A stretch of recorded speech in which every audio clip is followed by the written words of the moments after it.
రైతులకు ఎగ్గొట్టిందంతా యాక్చువల్గా ఇచ్చిందంతా రేవంత్ రెడ్డి ప్రభుత్వం. మీరు చెప్పింది ఏంది, అసలు ఇచ్చింది ఏంది? మీరు చెప్పింది ఏంది?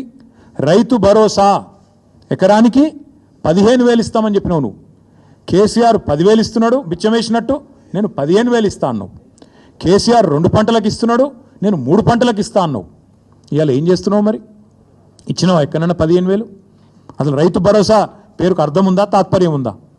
ఇంకొక మాట కూడా అడుగుతా ఉన్నా రేవంత్ రెడ్డిని నేను.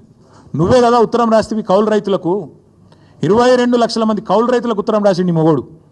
మీ అందరికీ నేను రాగానే ఇస్తా, ఇచ్చేస్తూనే ఉన్నా, వస్తూనే ఉన్నా, ఇస్తా అని చెప్పి రెచ్చగొట్టిండు.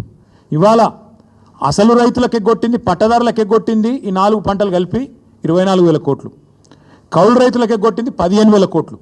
మొత్తం కలిపితే ఈ ప్రభుత్వం ఒక్క రైతు బంధులనే ఎగ్గొట్టింది 39,000 కోట్లు. ఎట్లా లెక్క అంటారా మీరు? ఇవాళ లెక్క కూడా నేను తీసుకొచ్చినా, మీరు చూసుకోవచ్చు.